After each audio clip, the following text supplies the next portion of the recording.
बीते दिनों समाजवादी पार्टी के राज्यसभा सांसद रामजी लाल सुमन के द्वारा राणा सांगा पर दिए गए बयान के बाद उत्तर प्रदेश की सियासत में बवाल आ गया। करनी सेना प्रदर्शन करने लगी कि रामजी लाल सुमन माफी मांगे। आज समाजवादी पार्टी के राष्ट्रीय अध्यक्ष अखिलेश यादव ने रामजी लाल सुमन से मुलाकात की, मैसेज दिया कि पार्टी रामजी लाल सुमन के साथ खड़ी है और न सिर्फ रामजी लाल सुमन के साथ बल्कि बाबा साहब अम्बेडकर के बताए हुए सिद्धांत, उनके संविधान की रक्षा के लिए भी संघर्ष करेगी। अखिलेश यादव यहां आए थे, जमावड़ा समाजवादी पार्टी के लोगों का था, लेकिन चूंकि मुद्दा संविधान और बाबा साहब अम्बेडकर का था, तो आज इन तमाम समाजवादी पार्टी के कार्यकर्ताओं के बीच में कुछ ऐसे भी लोग थे जिनके हाथ में जय भीम, जय समाजवाद, माननीय सांसद रामजी लाल सुमन के सम्मान में जाटो समाज मैदान में यानी कि जो दलित वोट बैंक है अम्बेडकर, बाबा साहब अम्बेडकर के नाम पर, संविधान बचाने के नाम पर, वो भी एक तरीके से रामजी लाल सुमन के इस बयान पर उनके साथ खड़ा है। तमाम लोग हमारे साथ हैं।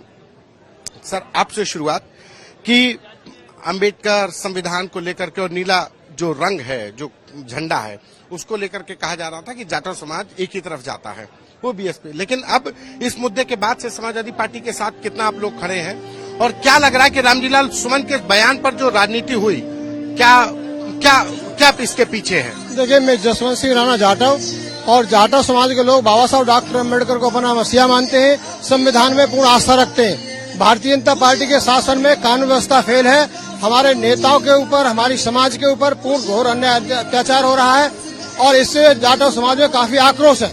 इसलिए हम सब लोग जो है 2027 में भारतीय जनता पार्टी को हटाने के लिए भरसक प्रयास करेंगे और पीडीए को मजबूत करने का काम करेंगे।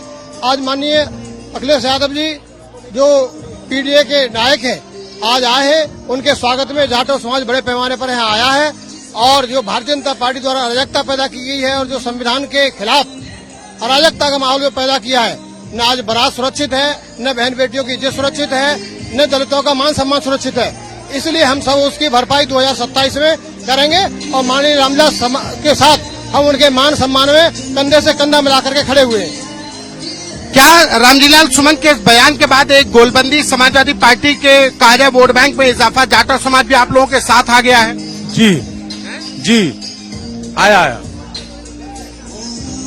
तमाम लोगों के हाथ में रामजी लाल सुमन के मुद्दे को कैसे देख रहे हैं? क्या इसके पीछे की कहानी है? कौन इसको, इस करनी सेना ने जिस तरीके से तलवारें लहराई, चैलेंज किया, गोली मार देंगे? हम बाबा साहब के अनुयायी है। करनी सेना ने जो किया है वो हम बाबा साहब के संविधान के अनुसार ही करेंगे। उन्हें संविधान का अपमान किया करनी सेना ने, ये काम नहीं करना चाहिए। हम बाबा के अनुयायी है और संविधान के अंदर ही होकर उसको काम करेंगे। क्या करनी सेना का जो प्रदर्शन था, इसके पीछे अखिलेश यादव ने आरोप लगाया कि बीजेपी ने कराया ये?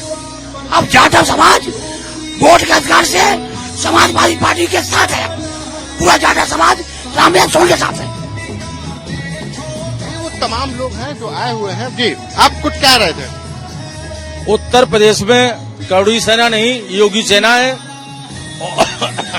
पूरे उत्तर प्रदेश में जातवाद और धर्म की इन्होंने लड़ी लगा दी है।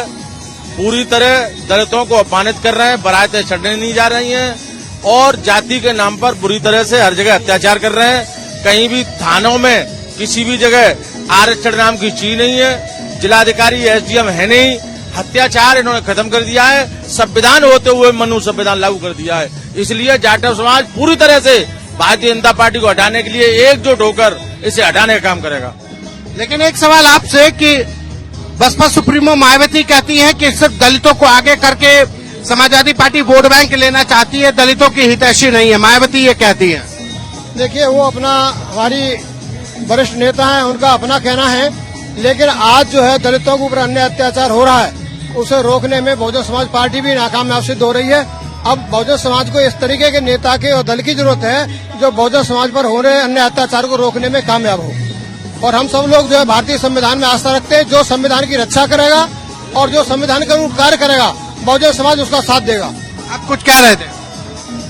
मायावती जिस तरीके से कह रहे हैं कि समाजवादी पार्टी सिर्फ दलितों का वोट बैंक लेती है। दलितों के वोट से मतलब नहीं है। अगर बहन जी को समाज के साथ रहना था तो दलितों पर जहाँ भी अत्याचार हो रहे हैं वहाँ उन्हें आगे रहना चाहिए था। कहीं बोल नहीं रही है, कहीं जा नहीं रही है, कोई काम नहीं कर रही हैं। और उनका भतीजा थोड़ा बोलता भी था तो उसको भी पार्टी से निकाल दिया था उन्होंने। अब तो ले लिया वापस। और चार जाटव समाज के लोगों को सबसे पहले उन्होंने आजाद समाज पार्टी के चंद्रशेखर आजाद के खिलाफ बोली, उसके बाद संत भोले बाबा नारायण साकार हरि के खिलाफ बोली, उसके बाद आकाश आनंद के खिलाफ बोली, अब माननीय सांसद रामजीलाल सुमन के खिलाफ बोली। इसलिए वो अपना क्या कह रही है, क्या करेंगी वो जाने, उनका काम जाने। समाज बाबा साहब के साथ है, न कि उनके साथ है। बात दलित वोट बैंक की सियासत की थी और इस दलित वोट बैंक की सियासत में हमेशा अंबेडकर और संविधान बहुत बड़ा मुद्दा रहा है। और ऐसे में समाजवादी पार्टी ने जिस तरीके से बाबा साहब अंबेडकर के संविधान और इस संविधान के सहारे दलित वोट बैंक को साधा है, उसका असर आगरा समेत प्रदेश में देखने को मिल रहा है। और आज अखिलेश यादव देखिए रामजीलाल सुमन के घर पर मौजूद थे। अभी उन्होंने पत्रकार से बातचीत की, रामजीलाल सुमन से मुलाकात की और तमाम आरोप लगाए कि आगरा में जो कुछ हुआ उसके पीछे बीजेपी के लोग थे। और खासकर आरोप लगाया कि ये जो आगरा में करणी सेना के द्वारा प्रदर्शन किया गया, ये दिल्ली और लखनऊ की लड़ाई का नतीजा थी। आगरा से कैमरा पर्सन संदीप के साथ संतोष कुमार, आज तक।